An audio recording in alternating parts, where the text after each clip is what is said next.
when you look at the before, no security that was requested, granted. When you look at the middle, troops that were ready to go and help were told to stand down, we learned today, Congressman Chaffetz. And then the after, a concerted effort to lie and cover up. I mean, of those three aspects, what's the worst to you?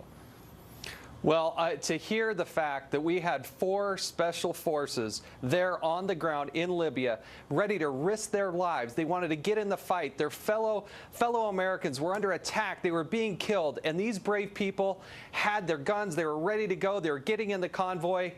And then word came down and said you had to stand down. That's not the American way. That's not the American military, I know. But we got to find out who made that order.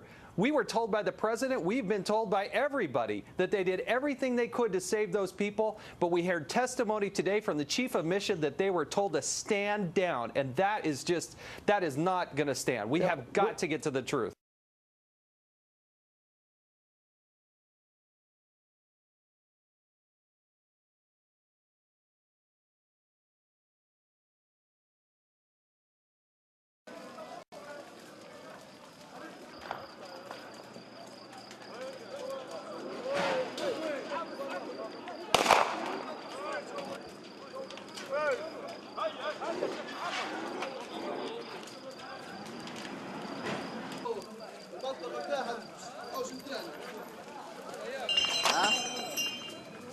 أنا قاعد جوا مصور سيارات محروقة. لحد علمي.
We've seen rage and violence directed at American embassies over an awful internet video that we had nothing to do with. It is in response to a video, a film, that we have judged to be reprehensible and disgusting. Of course, as you know, there was a violent protest outside of our embassy sparked by this hateful video. It was a crude and disgusting video, sparked outrage throughout the Muslim world. Charlie, do you feel like you are getting straight answers from the administration on this? This is all a path of lies. And that's one thing, as a father whose son was killed, I do not appreciate lies. I do not appreciate cowardice, and I do not appreciate lies. And I'm a loving person. I love my son, and I want to honor him. And I hope I'm not speaking too strongly, but I am very glad the facts are coming out right now. I do not. The reason I'm even speaking up, our family have made the decision not to say anything. But after the facts came out, that in real time, the White House, from minutes after the first bullet was fired, they watched my son. They denied his pleas for help. My son violated his orders in order to protect the lives of at least 30 people. He risked his life to be a hero. I wish that the leadership in the White House had that same level of moral courage and heroism that my son displayed with his life. As we look at the beautiful pictures you gave us of Ty when he was younger, when he was in high school, the picture of the two of you together, we remember his legacy. He is an American hero, Charlie. The fact is, we had 4 dead Americans. Was it because of a protest, or was it because of guys out for a walk one night who decided they'd go kill some Americans? What difference at this point does it make? Well, that was former Secretary of State Hillary Clinton testifying at a Senate Benghazi hearing back in January. During Wednesday's House hearings, one of the whistleblowers who testified, former regional security officer in Libya, Eric Nordstrom, responded. It matters to me personally, and it matters to my colleagues, to my colleagues at the Department of State.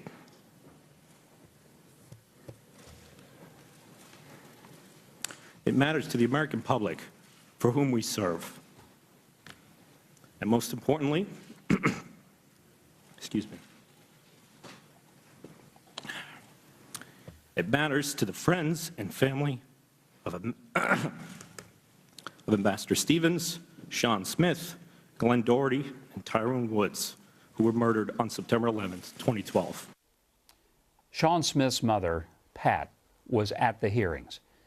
Now, this weekend is the first Mother's Day that she won't have Sean to talk to, and she joins me now.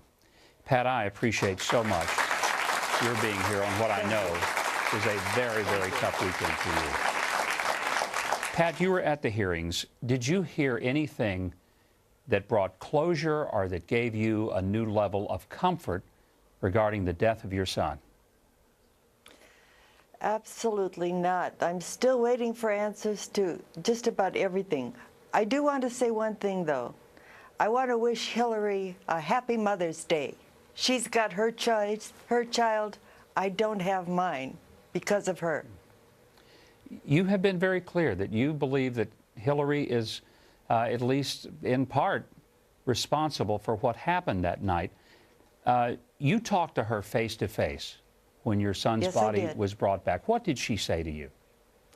She said that she blamed the video just like all the rest of them did. And she also told me that she would get back to me. She was going to keep on checking on it, and she would get back to me with answers. She has not. You've not heard from her? Neither has anybody else. We begin with today's explosive hearing on Capitol Hill, where 3 high-level State Department officials, now collectively known as the Benghazi whistleblowers, testified before the House Oversight Committee. Now, their message to lawmakers was very powerful, and it was emotional. And it helped confirm once and for all that in the wake of that terrorist attack, the Obama administration engaged in a widespread national security cover-up, and it was all done simply to ensure that President Obama was reelected. Now, because you probably were not not able to watch all 7+ hours of today's hearings, well, we did it for you. We put together all of the highlights. Let's start with a quick look. Our goal in this investigation is to get answers, because their families deserve answers. I am a career public servant. Until the aftermath of Benghazi, I loved every day of my job. You believe you were kept out for political reasons. This quote makes it... I do not politicize my job, Madam. Was there any awareness that it was the events occurred because of a YouTube video? The YouTube video was a non-event in Libya. The only report that our mission made through every channel was that there had been an attack on a consulate. Not a protest? No protest. There was never an attempt to actually get these military aircraft over there. Fast forward, Mr. Hicks, to the Sunday talk shows and Ambassador Susan Rice.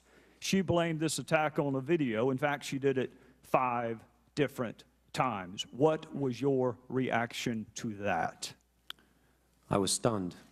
My jaw dropped, and I was embarrassed. Did she talk to you before she went on the 5 Sunday talk shows? No, sir. You were the highest-ranking official in Libya at the time, correct? Yes, sir. And she did not bother to have a conversation with you before she went on national television? No, sir. When Ambassador Stevens talked to you, perhaps minutes before he died, as a dying declaration, what precisely did he say to you? He said, Greg, we're under attack. Did he mention one word about a protest or a demonstration? No, sir, he did not. At about 3 a.m., I received a call from the Prime Minister of Libya.